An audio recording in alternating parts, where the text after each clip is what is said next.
Hello. So আরেকটা ভিডিওতে মানে লিকুইডিটি ভিডিওতে স্বাগতম। আমাদের লিকুইডিটি ভিডিওটা সাধারণত হাউ মার্কেট ওয়ার্কসের সাথে একটু কানেক্টেড, যে মার্কেট কিভাবে অ্যাকচুয়ালি মুভ হয় বা কাজ করে, এই মার্কেট আপ ডাউন কিভাবে, ওইটার সাথে একটু কানেক্টেড। বিকজ লিকুইডিটিও এটার একটা পার্ট, কারণ লিকুইডিটি জানা লাগে। যেমন আমরা জানছি যে সাপ্লাই ডিম্যান্ড অ্যান্ড মার্কেটে বাইংস অ্যান্ড সেলিং এবং তার প্রেশারের মাধ্যমে মার্কেট ওঠানামা করে, মানে লিকুইডিটিও একটা পার্ট এটার। কিন্তু আমি ওইটাতে লিকুইডিটি বলি নাই, কারণ এটাকে আমি একটু আলাদা করতে চাইছিলাম, কারণ এটা একটু ইম্পর্টেন্ট, এটা জানা দরকার। এটা একটা বেসিক নলেজ, প্রত্যেকটা ট্রেডারের লিকুইডিটি সম্পর্কে একটু বেসিক ধারণা থাকা উচিত। ঠিক আছে, বেসিক টু লাইক একটু ভালো লেভেলের একটা ধারণা থাকা উচিত। লিকুইডিটি কি? লিকুইডিটি যদি আমরা বলি, লিকুইডিটি কি? লিকুইডিটি হচ্ছে লাইক একটা পরিমাণ, অথবা বলতে গেলে লাইক একটা, আমরা যেমন মাঝে মাঝে শুনি না যে লিকুইড পরিমাণ ক্যাশ। লিকুইড পরিমাণ ক্যাশ মানে কি? লিকুইড পরিমাণ ক্যাশ হচ্ছে যে ওই ক্যাশটা এখনই তোমার কাছে আছে, তুমি এখন এটাকে দিতে পারবা, মানে তোমার কাছে ইনস্ট্যান্ট ওইটা আছে এবং ওইটা তুমি দিতে পারবা, বা ইনস্ট্যান্ট ওইটাতে কিছু করতে পারবে, ওইটা হচ্ছে like liquid cash. So liquidity হচ্ছে একটা চালিকা, লিকুইডিটিও লাইক একটা চালিকা শক্তি মার্কেটের, যেটার কারণেও মার্কেট চলে। এখন লিকুইডিটি কি? লিকুইডিটির সাথে বাইং এন্ড সেলিং একটু কানেক্টেড। এখন যেমন আমি বললেন যে supply and demand and buy and sell যেমন কানেক্টেড, তেমনি লিকুইডিটি এগুলির সাথে কানেক্টেড। এখন লিকুইডিটি কি? এখন মনে করো যেমন তোমার মার্কেট একটা সাপ্লাই জোন বা ডিমান্ড জোনে যাবে, ওটা বাদ দাও, লাইক মার্কেটে এখন একটা সাপ্লাই অথবা ডিমান্ড আসা লাগবে, রাইট? তো সাপ্লাই অ্যান্ড ডিমান্ড আসার জন্য মার্কেটে তো লাইক ওইখানে একটা লিকুইডিটি থাকা লাগবে, রাইট? অথবা না থাকলে তো ওই সাপ্লাই ওর ডিমান্ড জন্য কাজ করবে না, বা ওই লাইক যে পয়েন্ট থেকে মার্কেট অ্যাকচুয়ালি বাই আসার কথা, বা যেই জোনগুলি থেকে মার্কেটে সেল আসার কথা, ওইগুলি তো ওয়ার্ক করবে না, বা করার কথা আবার কিন্তু করে নাই। ঠিক আছে, সো ওই জোনগুলিতে লিকুইডিটি থাকা লাগে, বা একটা লিকুইড থাকা। লিকুইড বলতে গেলে কি, লিকুইডিটি হচ্ছে গিয়ে বাইং, আমরা বলি না বাইং আর সেলিং এর প্রেসার, তো লিকুইডিটি হচ্ছে বাইং আর সেলিং এর যে একটা প্রেসার, বা বাইং আর সেলিং এর কন্ট্রাক্ট যে ফিল হইতাছে, ওইটাই অ্যাকচুয়ালি লিকুইডিটি। ঠিক আছে, এখন লিকুইডিটি কি? লিকুইডিটি ধরো ক্যাশ, লিকুইডিটি হচ্ছে ক্যাশ। এখন আমরা কি জানি, মার্কেট বাইং এন্ড সেলিং এর মাধ্যমে চলে, রাইট? এখন ধরো মার্কেটে যে আমরা ধরলাম এটা একটা জোন, ঠিক আছে, এটা একটা কি মার্কেট এখান থেকে ফল করছিল, রাইট? এখান থেকে মার্কেট ফল করছিল। সো আমরা এই জোনটাকে ধরি, আমরা এই জোনটাকে ধরি, এবং মার্কেট এখান থেকে কি করলো, ফল করছে, রাইট? এখানে এটা একটা রেজিস্ট্যান্স জোন, এই জোন থেকে মার্কেট ফল করেছে। কিন্তু ফলের জিনিসটা তোমরা যদি লক্ষ্য করো, যে ফলটা কিন্তু দিছে, কিন্তু মার্কেট আরো উপরে গিয়ে মার্কেট ফল দিছে। এখন এই জিনিসটা যদি আমরা একটু নর্মালি বুঝি যে এই জিনিসটা কেন হয়, একটু ডিপলি একটু বুঝি এই জিনিসটা, এটা বেসিক কিন্তু একটু অ্যাডভান্স, আজকে একটু জিনিসটা যাই, বিকজ লিকুইডিটি ইজ লাইক অনেক অ্যাডভান্স আসলেই। এটা নিয়ে গবেষণা করলে বা ইয়া করলে কখনো শেষ হবে না। সো মার্কেট এখন একটা রেজিস্ট্যান্স আছে, বা লিকুইড মানে একটা জোনে আছে, যে জোন থেকে মার্কেট ডাউনে যাওয়ার চান্স থাকে, প্রবাবিলিটি থাকে। সো এখন মার্কেট ডাউনে যেতে হলে কি লাগবে? এখন মার্কেট তো উপরে যেতে হলে বায়ার্স লাগবে, মানে ডিমান্ড থাকা লাগবে, যে আমি গোল্ড কিনবো। ঠিক আছে, আমি গোল্ড কিনবো বা ইউরো কিনবো, এখন ওইটার তো ডিমান্ড থাকা লাগবে, এবং ওই ডিমান্ড থাকতে হলে কি লাগবে? ক্রেতা লাগবে, বায়ার্স লাগবে।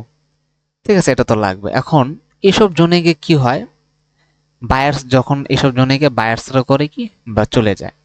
যে কেন চলে যায়? কারণ মার্কেটের দাম এখন অনেক হাই, মার্কেটের এখন দাম অনেক হাই। আর যারা বাই করতেছিল, যেখান থেকে বা কন্টিনিউ করতে চাচ্ছে, তারা এখন মোস্ট অফ দা মানুষ এখন এখান থেকে কন্টিনিউ করবে না। মানে এখান থেকে বায়ার্সের যে লিকুইডিটি সেটা কমে যাচ্ছে, বা বায়ার্সের যে ডিমান্ড বা গোল্ডের যে ডিমান্ড এটা কমে যাচ্ছে। এখন এটা কমে যাচ্ছে, তো সেটা তো ঠিক কথা। এখন মার্কেটে যেমন আমরা বলি বাই সেল দ্বারা চলে। এখন ধরলাম মার্কেট এখন বায়ার্সের ডিমান্ডটা কমে যাচ্ছে, এখন বায়ার্সের ডিমান্ডটা কমে যাচ্ছে, এখন বায়ার্সের ডিমান্ড তো ফিল করতে হইব, বা বায়ার্স তো আনতে হবে, অথবা লাইক নতুন বায়ার্স আনতে হবে, আনতে হলে সেলার্স আনা লাগবে, তো মার্কেট একটা ফল অফ দিতে হবে, বা যেহেতু ইনাফ ডিমান্ড নাই এবং বায়ার্সরা এখন পিছু হতেছে, তাই মার্কেট এখন সেলার্স লাগবে এবং সেলার্সে নিতে হবে। এবং সেলার্স হয়ে কিছু সেল হয়ে দেন হচ্ছে গিয়ে আবার কিছু বায়ার্স কালেক্ট করে বাইং ডিমান্ড বাড়িয়ে এবং ওইটা দিয়ে দেন হচ্ছে মার্কেট নেক্সট ধীরে ধীরে আপে যায়। তো এখানে হইলো কি, আমি তোমাদের একটা জিনিস জিনিস বুঝাই। আমরা আইসিটি বা লাইক কেউ যদি অন্য কোনো ভিডিও দেখে, অনেকে শুনে যে লিকুইডিটি সুইপ, ঠিক আছে, এটা একটু লিকুইডিটি সুইপের মতোই ধরো। তো মার্কেট এখানে আসছে, ঠিক আছে, আমরা একটু টেকনিক্যালি বুঝি। মার্কেট এখানে আসছে, এখানে রিজেকশন দিচ্ছে, ঠিক আছে, এখানে রিজেকশন হচ্ছে বায়ার্সরা ধীরে ধীরে উইক হচ্ছে, যে বাইং ডিমান্ড ধীরে ধীরে কমতেছে, বাট স্টিল বায়ার্স আছে এবং বায়ার্সও চাচ্ছে যে আমি একটা ভালো জায়গায় যাব, ভালো জায়গায় গিয়ে সেল করব, দেন হচ্ছে গিয়ে লাইক একটা ফলো আপ হবে। এখন সেল কি, এখন অনেকে চাচ্ছে যে বাই করব এবং ওটাকে হোল্ড করব। তো হোল্ড করতে করতে তারা এখানে যায়, তারা একটা আরো একটা ভালো কন্ট্রাক্টে যায়, যে লাইক এমন একটা বান্দার কাছে তারা সেল করবে, যে যে বান্দা তাদেরকে একটা ভালো প্রাইস দিতেছে। তো বায়ার্সের যে ডিমান্ড ওটা তখন বাড়তে থাকে। এখানে আর একটা টুইস্ট আমি বলি, যে মার্কেটে সেল হয় কখন, মার্কেটে সেল হয় তখন যখন সেলার্স আসে, বা মার্কেটে যখন লাইক বিক লাইক ক্রেতা বিক্রেতা হয়, ঠিক আছে। এখন মার্কেটে যখন মানে বিক্রেতার তুলনায় যখন ক্রেতা বাইরা যায়, তখন মার্কেটে সেল হয়। তো এখানে যখন মার্কেটটা বাই হইতাছে, তখন বাই বাড়তেছে বাড়তেছে বাড়তেছে। এখন মার্কেটে যখন বাই বাড়তেছে তখন ক্রেতা নাই, ক্রেতা না থাকলে কিন্তু মার্কেটের মানে কি কয়, বিক্রেতা না থাকলে কিন্তু ডিমান্ড দিন দিন বাড়তে থাকে, যেমন কারণ কারণ সাপ্লাই কম। আর যেহেতু সাপ্লাই কম, তাই ডিমান্ড হাই এবং প্রাইস ধীরে ধীরে বাড়বে, এবং ওই দামের বাড়লে বাইরে মানে দাম বাড়াইতে কিনা লাগবে। কিন্তু যখন বিক্রেতা বাইরা যাবে, ঠিক আছে, ডিমান্ডের সাথে সাপ্লাই বেড়ে যাবে এবং সাপ্লাই ডিমান্ডের তুলনায় আরো বেশি হয়ে যাবে, যখন বিক্রেতা মানে বিক্রেতা এসে পড়বে এবং বিক্রেতারা বলবে যে আচ্ছা এখন মার্কেটে একটা ভালো প্রাইস আছে, এই প্রাইস থেকে আমি সেল অফ করব, ঠিক আছে। তো মার্কেট যখন একটা ভেরি গুড প্রাইস পেয়ে যায়, বা একটা সেলার্সরা রাজি হয়ে যায় যে আমি এখান থেকে এখন সেল নিব, তখন যে একটা লাইক প্রেসার হয় বা সেলিং প্রেসার হয়, এবং যেই পয়েন্টটা থেকে মার্কেট নেয়, মানে একটা জিনিস হচ্ছে যে মার্কেট এই পয়েন্ট থেকে লাস্ট হচ্ছে গিয়ে সেল হয়েছিল, তো এখন মার্কেট চায় কি যে আমরা আরো ভালো প্রাইজে সেল করব, লাস্ট টাইম থেকে আরো একটা ভালো ভালো প্রাইজে গিয়ে এখন সেল হয়ে যাবে। তখন হয় যে এইখানে যে ইয়াগুলি আছে, এইখানে উপরে যে লিকুইডিটি আছে, বা যে লাইক যা সেলার্স আছে, এরা বসে থাকে বা সামথিং লাইক দ্যাট। তো এখানে যাওয়ার পর মার্কেটে সেল হয়, একটা ভালো সেল পরিমাণ হয়, এবং এটাতে লাইক কিছু কিছু ট্রেডার কিছু কিছু স্ট্র্যাটেজিতে এটাকে লিকুইডিটি সুইপ বলে, যে মার্কেট এখান থেকে লিকুইডিটি সুইপ করছে বা স্টপ ফান্ড করছে, সামথিং লাইক দ্যাট। কিন্তু স্টপ ফান্ড বলতে কোনো কিছু হয় না, রিটেল ক্ষেত্রে ওইটা অত বড় পর্যায়ে হয় না, ঠিক আছে, এভাবে হয় না। সো এভাবে লিকুইডিটি সুইপটা অ্যাকচুয়ালি কাজ করে। আমি তো লাইক সেলিং এর সাইডে দেখালাম, বাইং সাইডও সেম, যে এটা কিভাবে হয়। এখন আমার মনে হয় না আমি এটা ভালো মতো আসলে বুঝাতে পারছি কিভাবে এটা হয়। আমি আবার লাস্ট একবার বলি, দ্বিতীয়বার, যে কিভাবে হয় এটা। কিন্তু এই ক্ষেত্রে যেমন এই তলার ক্ষেত্রেও সেমই, ঠিক আছে, যে মার্কেট এটা একটা জোন, এটা একটা সেল জোন, এখান থেকে মার্কেট সেল যাবে। সো বায়ার্সের ডিমান্ড স্টিল আছে এবং ওই ডিমান্ড বাড়ছে। এখন ডিমান্ডটা যখন ফুলফিল হয়ে গেছে, তখন সাপ্লায়ার এসেছে এবং সাপ্লাইগুলি পড়ে গেছে। তার মানে হচ্ছে যে এই যে জায়গাটা ধরলাম, এই যে এখান থেকে যে ফল করছে, এখানে 1415, এখানে এখানে সেলার্স ছিল, সেলার্সের একটা লিকুইড ছিল।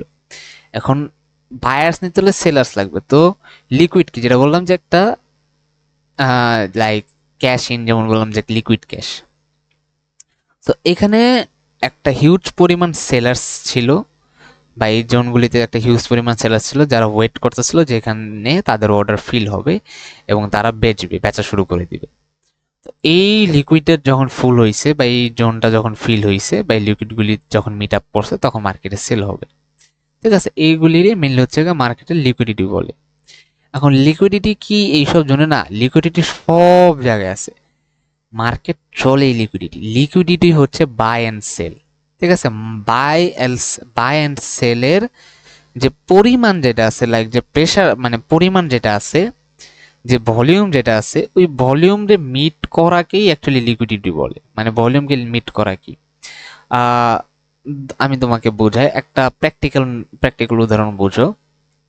ধরো তোমার কাছে চাল আছে, ঠিক আছে, তোমার কাছে চাল আছে ধরো লাইক তুমি একটা চালের আড়তের মালিক, ঠিক আছে, তুমি চালের আড়তের মালিক। এখন তুমি চাল কিনে রাখছো, ঠিক আছে, চাল কিনে রাখছো। এখন তুমি তুমি হচ্ছে লাইক বিক্রেতা, তুমি বিক্রেতা, তুমি চাল কিনে রাখছো। এখন মানুষ তো তোমার থেকে চাল কিনবে, রাইট? তুমি কিনে রাখছো, এখন তুমি তোমার থেকে চাল কিনবে, তুমি ক্রেতা খুঁজতেছো। এখন তোমার ক্রেতা লাগবে।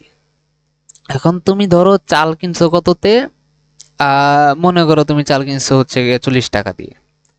এখন তুমি জানো যে এটার একটা ভ্যালিড প্রাইস হচ্ছে গিয়ে, বা লাভ যে প্রাইসটা সেটা হচ্ছে 40 টাকা দিয়ে কিনছো 50 টাকা, ঠিক আছে, 50 টাকা হচ্ছে, তো এটা তোমার লাভ, মানে লাভের প্রাইস। এখন ধরো তুমি তো আর একলা চালের ব্যবসা করো না, বা চালের আড়ত নাই, তোমার মতো 10 জন 20 জন বা শত শত লোক আছে যারা যারা চালের ব্যবসা করে। এখন সবাই মিলে ধরলা, ঠিক করলা যে আচ্ছা লিজিট প্রাইস হচ্ছে যে 50 টাকা। কিন্তু তোমরা করলা কি, আমরা জোট করলাম যে আমরা কিছু মানুষ করবো কি, এটা আর একটু বেশি দামে বেচবো, ঠিক আছে, আর একটু বেশি দামে বেচবো, আমরা দরকার হলে দেরিতে বেচবো, বাট এটা ডিমান্ডটা পারামু, বাড়ায় দেন হচ্ছে এটা বেচবো। তখন তুমি করলা কি, বাড়াইলা, তোমার দাম 50 থেকে করলা কি, তুমি 54 লয়ে গেলা। তো প্রাইস, এখন চালের ডিমান্ড তুমি বাড়ায় দিলা, মানে চালের কিন্তু ডিমান্ড আছে, তো ডিমান্ড অনুযায়ী তোমার দাম তুমি বাড়ালেও কিছু আসে যায় না, তুমি সেলার্স পেয়ে গেছো। যখন তোমার ওই 54 টাকাটা মিট করছে, তখন তুমি সেল করে দিছো তোমার যে 54 টাকার যে চালগুলি আছে সব তুমি সেল করেছো, সাথে তোমার অন্যান্য লাইক যারা ব্যবসায়ী আছে তারাও সেল করে দিছে। এখন সেল করে দেওয়ার কারণে কি হয়েছে যে চালের যে ডিমান্ড আছে ওটা ফুলফিল হয়ে গেছে। তো ওইটা যে ফুলফিল হয়ে গেলে কি হইব, তুমি যে 54 টাকা যে চাল বেচতেছিলা, ওই টাকায় তুমি আর চাল বেচতে পারবা না।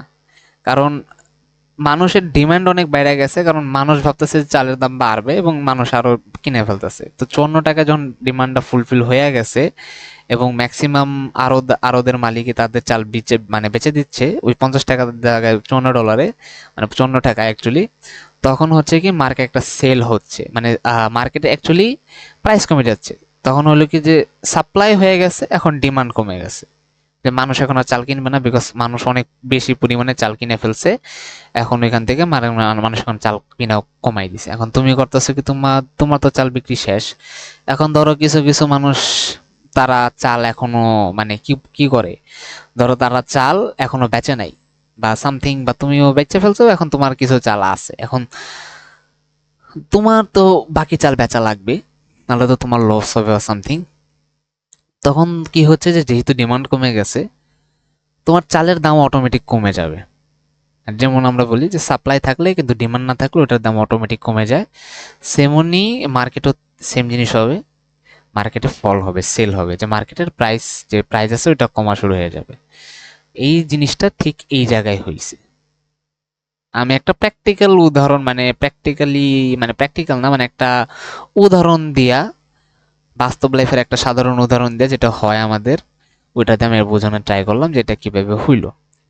ঠিক আছে, তো ডাউনের ক্ষেত্রেও সেম, এই জিনিসটাও সেম, যে মার্কেট একটা জায়গায় যায় যেখানে তার লাইক এখানে তো সাপ্লাই বেশি, ডিমান্ড কম, যেখানে প্রাইস অনেক, ডিমান্ড খুঁজে, মানে ডিমান্ড খুঁজতে যায়, মার্কেট এমন একটা জায়গায় যায় যেখান থেকে চায় যে মার্কেটে মানুষ বাই করা শুরু করুক।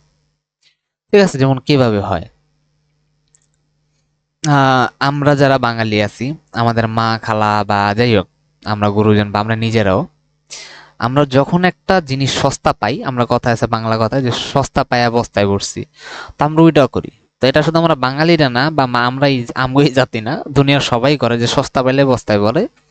সো বাইং এর ক্ষেত্রেও সেম ওই কনসেপ্টটা, যে মার্কেটে যখন মানে মানুষ কিনা কমায় দেয়, বিকজ ওইখানে ইনাফ সাপ্লাই আছে, ডিমান্ড নাই, তখন মানুষ যখন দেখে যে মার্কেট অনেক নিচে নেমে গেছে, মানে ধরো দাম অনেক কমে গেছে, তখন মানুষ মনে করে যে আচ্ছা যেহেতু দাম অনেক কমে গেছে আমি বেশি করে কিনে রাখি। এখন যখন এই বেশি করে যখন কিনতে আসে, এখন তো বেশি করে কিনা তার এক দুইজন না, সবাই কিনা শুরু করে। সবাই কিনা শুরু করা মানে কি, ডিমান্ড বাইরা যায়। তো যখন ডিমান্ড বাইরা যায়, তখন মার্কেটের প্রাইস অটোমেটিক বাড়বে। আর ডিমান্ড বাড়ার সাথে সাথে যখন সাপ্লাই কমে যায়, ওই যে যেটা বললাম, তখন মার্কেট প্রাইস স্পাইক মারে বা মার্কেট আপে চলে যায়। তো এভাবে এখন লিকুইডিটি কনসেপ্ট ওইভাবে বুঝো যে মার্কেটে একটা জোন আছে, যে জোনটা হচ্ছে মার্কেট রেজিস্ট্যান্স জোন বা সাপোর্ট জোন, যেখান থেকে মার্কেটে অ্যাকচুয়ালি ওইখান থেকে ওই জোনটা হচ্ছে ভ্যালিড, যে এখান থেকে মার্কেট এখন সেল অফ বা বাই অফ হবে। কিন্তু মার্কেট করে কি ওইটার থেকে একটু বেশি নিচে যায়, দেন নিচে থেকে এর উপর উপরে যায়, আবার কিছু ক্ষেত্রে মার্কেট ওইটা থেকে আরেকটু উপরে যায়, দেন হচ্ছে গিয়ে সেল অফ হয়। ঠিক আছে, কেন হয়? বিকজ ওই মার্কেট ওই যে সাপ্লাই অ্যান্ড ডিমান্ড ওইটাকে মিট করতে যায়। এখানে কোনো স্টপ ফান্ড বা কোনো কিছু না, মার্কেট ওই সাপ্লাই অ্যান্ড ডিমান্ডটা মিট করতে যায়, এবং এই সাপ্লাই অ্যান্ড ডিমান্ডটা যখন মার্কেটের মিট হয়ে যায় বা ফুলফিল হয়ে যায়, তখন মার্কেট আপে যায়। এখন এখানে একটা অ্যাডভান্স আমি জিনিস বলি, এখানে অনেক ম্যানিপুলেশন হয়, মানে মার্কেটে একটা ম্যানিপুলেশন হয়। আমি যেভাবে একটা খুবই সিম্পলি লিকুইডিটি বুঝেছি, এটা যেমন হয় মার্কেটে তেমনি লাইক ম্যানিপুলেশন হয়। লাইক রিটেলারদের সাথে সবাই বলে যে একটা ম্যানিপুলেশন হয়, যে মার্কেট সাধারণত আপে যাওয়ার কথা আপে না গিয়ে দেন আবার নিচে আসে, আবার নিচে এসে দেন আপে যায়। তো ওই ক্ষেত্রে হয় কি, অনেকের স্টপ লস খায়। ঠিক আছে, মার্কেট আপেই যায় বাট তাদের স্টপ লসটা হিট করে যায়। তো এটাকে মার্কেটে ম্যানিপুলেশনও বলে, যে মার্কেট যায় আপ যায়। এটারও লাইক এই লজিকে খাটালে তুমি বুঝবা যে মার্কেট গেল, মার্কেট তার কিছু ডিমান্ড তেমন আবার মার্কেট ইয়ে করে, আবার মানে দাম কমে যায় বা দাম বাড়ে যায়, এভাবে করে সাপ্লাই ডিমান্ড মেরে করে দেন আবার যায়। এখন জিনিস হচ্ছে এটা আসলে সিম্পল, বাট রিয়েলিটি হচ্ছে যে অ্যাকচুয়ালি মার্কেট ম্যানিপুলেশন করে, এবং এই ম্যানিপুলেশনের শিকার আমরা হব, এবং এটা হবে, এটা স্বাভাবিক, এটা কিছু করার নেই। Because not all the time যে তোমার অ্যানালাইসিস বা টেকনিক্যালি তুমি অলওয়েজ রাইট হবা। ফান্ডামেন্টালি বা মানে তুমি এমনি চোখের জায়গায় তুমি বুঝছো যে মার্কেট আপে যাবে, বাট অ্যাকচুয়ালি মার্কেট কোথায় থেকে কিভাবে আপে যাবে সেটা তো তুমি জানো না। তোমার স্টপ লস হতে পারে একটা জায়গায় থাকতে পারে, এবং ওই জায়গাটা ওই স্টপ লস থেকেই মার্কেট তোমার আপে গেছে, এটা কিছু করার নেই। এটাই। সো আমরা এই ভিডিওতে সাপোর্ট, রেজিস্ট্যান্স, না তো আমি ভুলে গেছি, মানে লিকুইডিটিটা একটু সামান্য বোঝার ট্রাই করছি, এবং লিকুইডিটি কি, কিভাবে কাজ করে, এটা একটা সারসংক্ষেপে বা আমরা উদাহরণ দিলাম, উদাহরণ দিয়ে ট্রাই করছি। এখন যদি আমি একটা সোজা বাংলা কথা বলি, একটা লিকুইডিটি এই জিনিসটা দিয়ে আমি শেষ করি। লিকুইডিটি কি প্রত্যেকটা মেজর লাইক রিজেকশন পয়েন্ট বা জোনগুলিতে লিকুইডিটি থাকে? ইয়েস, এই সব জোনগুলিতে মেজর লিকুইডিটি থাকে। ঠিক আছে, এইসব জোনগুলিতে কি থাকে? মেজর লিকুইডিটি থাকে। যে এসব জোনগুলির যে উইক আছে বা জোনগুলি থেকে যখন উইক মাইরা মার্কেট নিচে আসে, বা উইক মাইরা যখন ফুলফিল করে লাইক ফিল আপ করে যখন নিচে নামে বা উপরে যায়, তখন আর কি একটা হাই চান্স থাকে মার্কেট উপরে যাওয়ার, বিকজ মার্কেট ওইখানে একটা লাইক ডিমান্ড বা সাপ্লাই ফুলফিল করে দেন মার্কেট আপে যাচ্ছে, এভাবে। কিন্তু অরিজিনালি প্রত্যেকটা ক্যান্ডেলের উইক আছে, প্রত্যেকটা ক্যান্ডেলই বাই সেল হয়, এবং প্রত্যেকটা ক্যান্ডেলের বাই সেল হয় ওই সাপ্লাই এবং ডিমান্ড অনুযায়ী। সো বলতে গেলে মার্কেট অ্যাকচুয়ালি চলে লিকুইডিটিতে। প্রত্যেকটা ক্যান্ডেলের উইকে লিকুইডিটি থাকে, প্রত্যেকটা জায়গায় লিকুইডিটি আছে। ঠিক আছে, আমরা যদি মার্ক করি, এখানে লিকুইডিটি আছে, ঠিক আছে, এখানে লিকুইডিটি আছে, ঠিক আছে, দেন হচ্ছে এখানে লিকুইডিটি আছে, এখানে লিকুইডিটি আছে, সব জায়গায় লিকুইডিটি আছে, পুরো মার্কেট ইজ লিকুইডিটি জোন। ঠিক আছে, পুরো মার্কেটে লিকুইডিটি আছে। এখন মার্কেট কোন জায়গা থেকে কতটুক নিয়ে কতটুক জায়গা থেকে সুইপ করে যাবে, এইটা আমাদের পক্ষে জানা সম্ভব না। কোন ব্যক্তির পক্ষে সম্পর্ক জানা মানে পক্ষে জানা সম্ভব তা আমার জানা নাই, এবং আমরা কখনো জানবোই না। এটা হচ্ছে শেষ কথা লিকুইডিটির। তো আমরা শেষ মুহূর্তে আসি, আমরা তখন যা বলছি এগুলো যদি না বুঝো আবার দেখো ভিডিওটা। আর শেষ কথা, market is purely based on, মানে চলে লিকুইডিটির উপর। লিকুইডিটি কির সাথে বেসড অন? লিকুইডিটি বেসড হচ্ছে মার্কেটের বাই এন্ড সেল এন্ড যে সাপ্লাই এন্ড ডিমান্ড আছে বাই এন্ড সেলের, ওইটার উপর ভিত্তি হচ্ছে লিকুইডিটি, এবং মার্কেটে চলে লিকুইডিটি। মানে মার্কেট চলে হচ্ছে গিয়ে লাইক বাই সেল এবং সাপ্লাই অ্যান্ড ডিমান্ডের উপর কিছুটা, আর লিকুইডিটি হচ্ছে এই দুইটার কম্বিনেশন। সো এক কথা বলতে গেলে আমাদের যে মার্কেটটা আছে এটা লিকুইডিটির উপরে চলে, বা লিকুইডিটি জিনিসটার উপরে চলে। লিকুইডিটির অনেক কনসেপ্ট আছে ইউটিউবে, এবং লাইক লিকুইডিটি কনসেপ্টের উপর অনেক স্ট্র্যাটেজি তৈরি আছে, বাট এটা হচ্ছে লিকুইডিটির বেসিক বা অ্যাকচুয়াল নলেজ, যেটা আমি তোমাদেরকে বলছি, যেটা তোমাদের জানা উচিত লিকুইডিটি সম্পর্কে জানার জন্য। ঠিক আছে, এটাই আমরা তাহলে একটা রিক্যাপ দিই। লিকুইডিটি কোথায় থাকে, মানে মেজর লিকুইডিটি কোথায় থাকে, মার্কেটের মেজর হাই বা মেজর যে রেজিস্ট্যান্স পয়েন্টগুলির উপরে, উইকের উপরগুলিতেই অ্যাকচুয়ালি লিকুইডিটি থাকে। সেকেন্ড জিনিস, আমরা কখনো জানবো না যে লিকুইডিটি কতটুক নিবে, কতটুক উইক দিবে, এবং কতটুক উইক দিয়ে বা কতটুক মার্কেট খেয়ে কতটুক ফিল আপ করে, কতটুক সাপ্লাই অথবা ডিমান্ডকে ফিল আপ করে বা নিয়ে সে নিচে অথবা উপরে যাবে, এটা আমরা কেউ জানি না। আর থার্ড হচ্ছে যে প্রত্যেকটা উইকে, ঠিক আছে, প্রত্যেকটা মার্কেটের ক্যান্ডেলে উইকে লিকুইডিটি আছে, মার্কেট চলে লিকুইডিটিতে, এবং এটাই মার্কেট। আশা করি আমি এটা বোঝাতে পারছি, এবং এটার সাথে আশা করি আমি বোঝাতে পারছি বা বুঝাতে পারছি বা বুঝতে পারছেন যে কিভাবে এটা মার্কেট ফোর্সের সাথে কানেক্টেড, বিকজ লিকুইডিটি দ্বারাও মার্কেট চলে, মানে লিকুইডিটি দিয়ে মার্কেট চলে। বাট লিকুইডিটি একটু অ্যাডভান্স কনসেপ্ট, যেটা মানে পুরো সেপারেটলি একটা ভিডিও দরকার ছিল আমাদের। ঠিক আছে, আশা করি এখানে লিকুইডিটির প্রায় সবকিছু ক্লিয়ার হয়েছে। লিকুইডিটি নিয়ে যদি আরো কিছু মানে ধারণা বা আর কিছু জানতে চাও, বা এটা এখানে যদি কমপ্লিটও না হয়, আমার ভিডিও দেখা যদি মনে হয় যে এটা ফুলি কমপ্লিট হয় নাই, প্লিজ ইউটিউবে সার্চ দিবা লিকুইডিটি, মানে হোয়াট ইজ লিকুইডিটি বা লিকুইডিটি, হাউ লিকুইডিটি ওয়ার্কস, সেটা নিয়ে সার্চ করবা, বেসিক ভিডিও দেখবা এবং আমার ভিডিওর সাথে মিলাবা। ঠিক আছে, ভুলেও কখনো ওই যে like stop hunt, SL hunt, এগুলি লিকুইড, ওগুলি কখনো বিশ্বাস করুন, এগুলি ফাও কথা। ঠিক আছে, এতটুকুই। So thank you for watching, good bye. Liquidity এখানে শেষ হলো। See you in the next video.